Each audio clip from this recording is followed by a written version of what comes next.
አንድ አምላክ በሚሆን በስመ አብ ወወልድ ወመንፈስ ቅዱስ አሐዱ አምላክ አሜን። የሉቃስ ወንጌል ምዕራፍ 7 ቃሉን ሁሉ በሕዝብ ጆሮዎች በደረሰ ጊዜ ወደ ቅፍርናሆም ገባ። አንድ የሞቱ አለቃም ነበረ፣ የሚወደውም ባሪያው ታሞ ሊሞት ቀርቦ ነበር። ስለ ኢየሱስ ክርስቶስም በሰማ ጊዜ የአይሁድ ሽማግሌዎች ወደ እርሱ ላከና መጥቶ ባሪያውን እንዲያድን ለመነው። እነርሱም ወደ ኢየሱስ ክርስቶስ መጥተው ይህን ልታደርግለት ይገባል፣ ሕዝባችንን ይወዳልና ምኩራብም ራሱን ሰርቶልናል ብለው አጽንተው ለመኑት። ኢየሱስ ክርስቶስም ከእነርሱ ጋር ሄደ። አሁንም ወደ ቤቱ በቀረበ ጊዜ የሞተው አለቃ ወዳጆቹን ወደ እርሱ ላከ።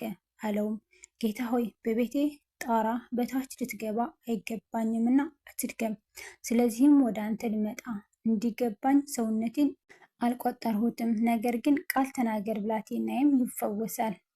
እኔ ደግሞ ከሌሎቹ በታችም የሚገዛ ሰው ነኝ። ከእኔም በታች ወታደሮች አሉኝ። አንዱም ሂድ ብለው ይሄዳል፣ ሌላውንም ና ብለው ይመጣል፣ ባሪያዬንም ይህን አድርግ ብለው ያድርጋል። ኢየሱስ ክርስቶስም ይህን ሰምቶ በእርሱ ተደነቀ። ዘወርም ብሎ ለተከተሉት ሕዝብ እላችኋለሁ በእስራኤልስ እንኳን እንዲህ ያለ ትልቅ እምነት አላገኘሁም አላቸው። የተላኩትም ወደ ቤት ተመልሰው ባሪያውን ባለጤና ሆኖ አገኙት። በነገውም ናይን ወደምትባል ወደ አንዲት ከተማ ሄደው ደቀ መዛሙርቱም ብዙ ሕዝብም ከእርሱ ጋር አብረው ሄዱ። ወደ ከተማይቱም በር በቀረበ ጊዜ እነሆ የሞተ ሰው ተሸክመው አወጡ። እርሱም ለእናቱ አንድ ልጅ ነበረ፣ እርሷም መበለት ነበረች። ብዙም የከተማ ሕዝብ ከእርሷ ጋር አብረው ነበሩ። ጌታም ባያት ጊዜ አዘነላትና አታልቅሺ አላት። ቀርቦም ቃሬዛውን ነካ፣ የተሸከመችውም ቆሙ። አለው፣ አንተ ጎበዝ እልሃለሁ ተነስ። የሞተውም ቀና ብሎ ተቀመጠ፣ ሊናገርም ጀመረ። ለእናቱም ሰጣት። ሁሉንም ፍርሃት ያዛቸውና ታላቅ ነቢይ በእኛ መካከል ተነስቷል፣ ደግሞ እግዚአብሔር ሕዝቡን ጎበኘ እያሉ እግዚአብሔርን አመሰገኑ። ይህም ዝና ስለ እርሱ በይሁዳ ሁሉ በዙሪያውም ባለች ሀገር ሁሉ ወጣ። ደቀ መዛሙርቱም ለዮሐንስ እነዚህን ሁሉ አወሩ። ዮሐንስም ከደቀ መዛሙርቱ ሁለት ወደ እርሱ ጠርቶ የሚመጣው አንተ ነህን? ወይስ ሌላውን እንጠብቅ ብሎ ወደ ኢየሱስ ክርስቶስ ላከ። በዚያች ሰዓት ከደዌና ከስቃይ ከክፉዎች መናፍስትም ብዙዎችን ፈወሰ። ለብዙ አውሬዎችም ማየትን እውሮችም ማየትን ሰጠ። ኢየሱስ ክርስቶስም መልሶ ሄዳችሁ ያያችሁትን የሰማችሁትንም ለዮሐንስ አውሩለት። እውሮችን ያያሉ፣ አንካሶችንም ይሄዳሉ፣ ለምጻሞችም ይነጻሉ፣ ደንቆሮችም ይሰማሉ፣ ሙታንም ይነሳሉ፣ ለድሆችም ወንጌል ይሰበካል። በእኔም የማይሰናከለው ሁሉ ብፁዕ ነው አላቸው። የዮሐንስ መልእክተኞችም ከሄዱ በኋላ ለሕዝቡ ስለ ዮሐንስ ይናገር ጀመር። እንዲህም አለ፣ ምን ልታዩ ወደ ምድረ በዳ ወጣችሁ? ነፋስ የሚወዛወዝን ሸምበቆን? ወይስ ምን ልታዩ ወጣችሁ? ቀጭን ልብስ የለበሰውን ሰውን? እነሆ ጌጠኛ ልብስ የሚለብስና በቅምጥልነት የሚኖሩ በነገሥታት ቤት አሉ። ወይስ ምን ልታዩ ወጣችሁ? ነቢይን? አዎን እላችኋለሁ ከነቢይም የሚበልጠውን። እነሆ መንገድህን በፊት የሚጠርግ መልእክተኛዬን በፊትህ እልካለሁ ተብሎ የተጻፈለት ይህ ነው። እላችኋለሁ ከሴቶች ከተወለዱት መካከል ከመጥምቁ ቅዱስ ዮሐንስ የሚበልጥ ማንም የለም። በእግዚአብሔር መንግሥት ግን ከሁሉ የሚያንሰው ይበልጠዋል። የሰሙትም ሕዝብ ሁሉ ቀራጮች እንኳን ሳይቀሩ በዮሐንስ መጥመቅ ተጠምቀው እግዚአብሔርን አጸደቁ። ፈሪሳውያንና ሕግ አዋቂዎች ግን በእርሱ ስላልተጠመቁ የእግዚአብሔርን ምክር ከራሳቸው ጣሉ። እንግዲህ የዚህችን ትውልድ ሰዎች በምን አስመስላቸዋለሁ? ማንንስ ይመስላሉ? በገበያ የሚቀመጡትን ልጆች ይመስላሉ። እርስ በራሳቸውም እየተጠራጠሩ እንቢልታ ነፋንላቸው፣ አልዘፈናችሁምም፣ ሙሾ አወጣንላችሁ፣ አላለቅሳችሁምም ይላል። መጥምቁ ቅዱስ ዮሐንስ እንጀራ ሳይበላ የወይን ጠጅም ሳይጠጣ መጥቶ ነበርና ጋኔን አለበት አላችሁት። የሰው ልጅ እየበላና እየጠጣ መጥቷልና እነሆ በላተኛና የወይን ጠጅ ጠጪ፣ የቀራጮችና የኃጢአተኞች ወዳጅ አላችሁት። ጥበብም ለልጆቿ ሁሉ ጸደቀች። ከፈሪሳውያንም አንድ ከእርሱ ጋር ይበላ ዘንድ ለመነው። በፈሪሳዊው ቤትም ገብቶ በማዕዱ ተቀመጠ። እነሆም በዚያች ከተማ ኃጢአተኛ የነበረች አንዲት ሴት በፈሪሳዊው ቤት በማዕዱ እንደ ተቀመጠ ባወቀች ጊዜ ሽቱ የሞላበት የአልባስጥሮስ ቢልቃጥ አመጣች። በስተኋላም በእግሩ አጠገብ ቁማ እያለቀሰች በእንባ እግሩን ታርስ ጀመር። በራስ ጠጉሯም ታብሰው እግሩንም ትስመው ሽቱም ትቀባው ነበር። የጠራው ፈሪሳዊም አይቶ ይህስ ነቢይ ቢሆን ይህች የምትዳስሰው ሴት ማን እንደሆነች እንዴትስ እንደነበረች ባወቀ ነበር፣ ኃጢአተኛ ናትና ብሎ በልቡ አሰበ። ኢየሱስ ክርስቶስም መልሶ ስምዖን ሆይ የምነግርህ ነገር አለኝ አለው። እርሱም መምህር ሆይ ተናገር አለ። ለአንድ አበዳሪ 2 ተበዳሪዎች ነበሩት። በአንድ 500 ዲናር ነበረበት፣ በሁለተኛ 50 የሚከፍሉትም ቢያጡ ለሁለቱም ተወላቸው። እንግዲህ ከእነርሱ አብልጦ የወደደው ማንኛው ነው? ስምዖንም መልሶ ብዙ የተወለት ይመስለኛል አለ። እርሱም በእውነት ፈረድ አለው።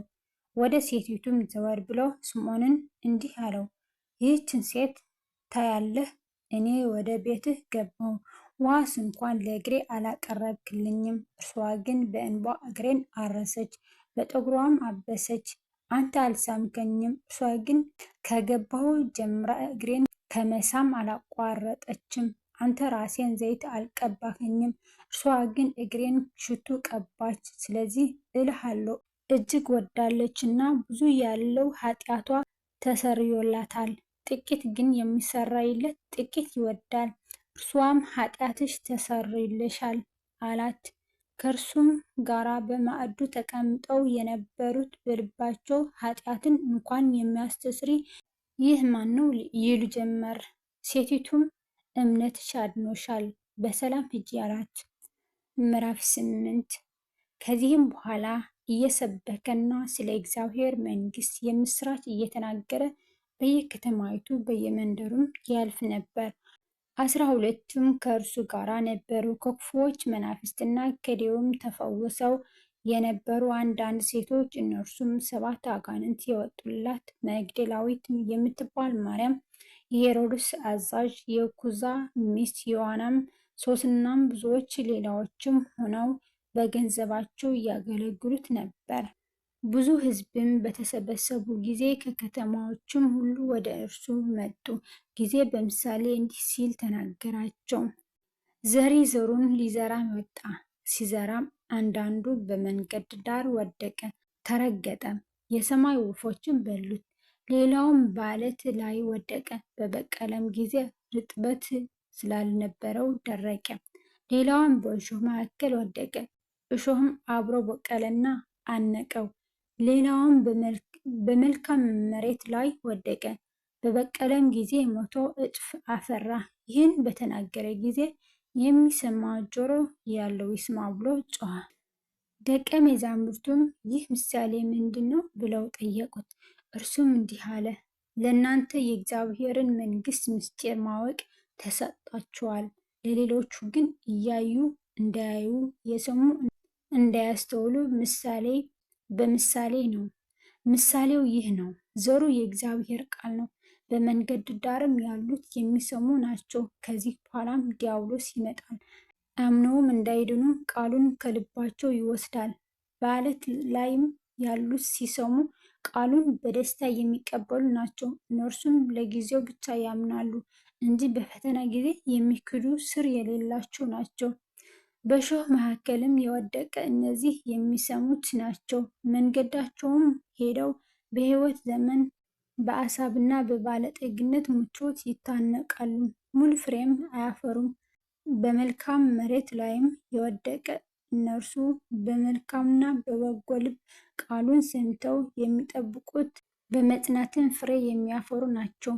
መብራትም አብርቶ በዕቃ የሚከድነው ወይም ከአልጋ በታች የሚያኖረው የለም። የሚገቡት ሰዎች ብርሃኑን እንዲያዩ በመቅረዝ ላይ ያኖረዋል እንጂ የማይገለጥ የተሰወረ የለምና፣ የማይታወቅም ወደ ግልጥም የማይመጣ የተሸሸገ የለም። እንግዲህ እንዴት እንድትሰሙ ተጠበቁ። ላለው ሁሉ ይሰጠዋልና፣ ከሌለውም ሁሉ ያው ያለው የሚመስለው እንኳን ይወሰድበታል። እናቱና ወንድሞቹም ወደ እርሱ መጡ። ከሕዝቡም ብዛት የተነሳ ሊያገኙት አልተቻላቸውም። እናትህና ወንድሞችህ ሊያዩህ ወደው በውጭ ቆመዋል ብለው ነገሩት። እርሱም መልሶ እናቴና ወንድሞቼስ የእግዚአብሔርን ቃል ሰምተው የሚያደርጉት እነዚህ ናቸው አላቸው። ከዕለታቱም በአንዱ እርሱ ከደቀ መዛሙርቱ ጋር ወደ ታንኳ ገብቶ ወደ ባህር ማዶ እንሻገር አላቸው። ተነሱም። ሲሄዱም አንቀላፋ። አውሎ ነፋስን በባህር ላይ ወረደ፣ ውሃውም ታንኳይቱን ይሞላ ነበርና ይጨነቁ ነበር። ቀርበውም አቤቱ አቤቱ ጠፋን እያሉ አስነሱት። እርሱም ነቅቶ ነፋሱንና የውሃውን ማዕበል ገሰጻቸው፣ ተውም፣ ጸጥም አለ። እርሱም እምነታችሁ የት አለ አላቸው። ፈርተውም ተደነቁ። እርስ በራሳቸውም እንዲህ ነፋሳትና ውሃን እንኳን የሚያዝ ለእርሱም የሚታዘዙለት ይህ ማን ነው አሉት። በገሊላም አንጻር ወዳለችው ወደ ጌርጌሶን አገር በታንኳ ደረሱ። ወደ ምድርም በወጣ ጊዜ አጋንንት ያደሩበት አንድ ሰው ከከተማ ወጥቶ ተገናኘው። ከብዙ ዘመንም ጀምሮ ልብስ ሳይለብስ በመቃብር እንጂ በቤት አይኖርም ነበር። ኢየሱስ ክርስቶስም ባየ ጊዜ ጮኸ፣ በፊቱ ተደፋ። በታላቅ ድምፅም የልዑል የእግዚአብሔር ልጅ ኢየሱስ ክርስቶስ ሆይ ከአንተ ጋር ምን አለኝ? እንዳታሳቀየኝ እለምንሃለሁ አለ። እርኩስም መንፈስም ከሰውየው እንዲወጣ ያዘው ነበርና ብዙ ዘመንም ይዞት ነበርና በሰንሰለትና በእግር ብረትም ታስሮ ይጠበቅ ነበር። እስራቱም ሰብሮ በጋኔኑ ወደ ምድረ በዳ ይነዳ ነበር። ኢየሱስ ክርስቶስም ስምህ ማን ነው ብሎ በጠየቀው። እርሱም ብዙዎች አጋንንት ገብተውበት ነበርና ሌጌዎን አለው። ወደ ጥልቁም ሊሄዱ እንዳያዛቸው ለመኑት። በዚያ በተራራው የብዙ እሪያም ይሰማሩ ነበር። ወደ እነርሱም ሊገቡ እንዲፈቅድላቸው ለመኑት፣ ፈቀደላቸውም። አጋንንትም ከሰውየው ወጥተው ወደ እሪያዎቹ ገቡ። መንጋውም ከአፋፉ ወደ ባህር ተጣደፉና ሰጠሙ። እረኞቹም የሆነውን ባዩ ጊዜ ሸሽተው በከተማውና በአገሩ አወሩት። የሆነውን ነገር ሊያዩ ወጥተውም ወደ ኢየሱስ ክርስቶስም መጡ። አጋንንትም የወጡለትን ሰው ለብሶ ልቡም ተመልሶ በኢየሱስ ክርስቶስ እግር አጠገብ ተቀምጦ አገኙትና ፈሩ። ያዩትም ደግሞ አጋንንት ያደሩበት ሰው እንዴት እንደዳነ አወሩላቸው። በዙሪያውም በጌርጌሶን አገር ያሉት ሕዝብ ሁሉ ታላቅ ፍርሃት ይዟቸዋልና ከእነርሱ እንዲሄድ ለመኑት። በታንኳም ገብቶ ተመለሰ። አጋንንት የወጡለት ሰውም ከእርሱ ጋር ይኖር ዘንድ ለመነው። ነገር ግን ወደ ቤት ተመለስ፣ እግዚአብሔር እንዴት ያለ ታላቅ ነገር እንዳደረገልህ ንገር ብሎ አሰናበተው። ኢየሱስ ክርስቶስም እንዴት ያለ ታላቅ ነገር እንዳደረገለት በከተማው ሁሉ እየሰበከ ሄደ። ኢየሱስ ክርስቶስም በተመለሰ ጊዜ ሁሉ ይጠብቁት ነበርና ሕዝቡ ተቀበሉት። እነሆም ኢያኢሮስ የሚባል ሰው መጣ። እርሱም የምኩራብ አለቃ ነበረ። በኢየሱስ ክርስቶስም እግር ላይ ወድቆ ወደ ቤቱ እንዲገባ ለመነው። 12 ዓመት የሆናት አንዲት ሴት ልጅ ነበረችውና እርሷም ለሞት ቀርባ ነበር። ሲሄድም ሕዝቡ ያጨናንቁት ነበር። ከ12 ዓመትም ጀምሮ ደም የሚፈሳት ሴት ነበረች። ትዳሯንም ሁሉ ለባለ መድኃኒቶቹ ከስራ ማንም ሊፈውሳት አልተቻለውም። በኋላም ቀርባ የልብሱን ጫፍ ዳሰሰች፣ የደሟም ፈሳሽ በዚያን ጊዜ ቆመ። ኢየሱስ ክርስቶስም የዳሰሰኝ ማን ነው አለ። ሁሉም በካዱ ጊዜ ጴጥሮስና ከእርሱ ጋር የነበሩት አቤቱ ሕዝቡ ያጨናንቁሃልና ያጋፉህማል፣ የዳሰሰኝ ማን ነው ትላለህን? አሉት። ኢየሱስ ክርስቶስ ግን አንድ ሰው ዳሶኛል፣ ኃይል ከኔ እንደወጣ እኔ አውቃለሁና አለ። ሴቲቱም እንዳልተሰወረች ባየች ጊዜ እየተንቀጠቀጠች መጥታ በፊቱ ተደፋች። በምን ምክንያትም እንደ ዳሰሰችው ፈጥናም እንደተፈወሰች በሕዝቡ ሁሉ ፊት አወራች። እርሱም ልጅ ሆይ እምነትሽ አድኖሻል፣ በሰላም ሂጂ አላት። እርሱም ገና ሲናገር አንድ ሰው ከምኩራብ አለቃው ቤት መጥቶ ልጅህ ሞታለች፣ እንዲህ መምህሩን አታድክም አለ። ኢየሱስ ክርስቶስ ግን ሰምቶ አትፍራ፣ እመን ብቻ ትድንማለች ብሎ መለሰለት። ወደ ቤትም ሲገባ ከጴጥሮስና ከያዕቆብ ዮሐንስም ከብላቴናይቱም አባትና እናት በቀር ማንም ከእርሱ ጋር ይገባ ዘንድ አልፈቀደም። እርሱ ግን አታልቅሱ፣ ተኝታለች እንጂ አልሞተችም አለ። እንደ ሞተችም አውቀው በጣም ሳቁበት። እርሱ ግን እጇን ይዞ አንቺ ብላቴና ተነሺ ብሎ ጮኸ። ነፍሷም ተመለሰች፣ ፈጥናም ቆመች። የምትበላውንም እንዲሰጧት አዘዘ። ወላጆቿም ተገረሙ። እርሱ ግን የሆነውን ለማንም እንዳይነግሩ አዘዛቸው። ስለ ቃላቱ የቃላት ባለቤት እግዚአብሔር አምላካችን የከበረና የተመሰገነ ይሁን። በወደቀ በተረፈ በአፈ ቅዱሳን ይታረምልኝ። ወስብሐት ለእግዚአብሔር ልዑል ወለወላዲቱ ድንግል ወለመስቀሉ ክቡር አሜን።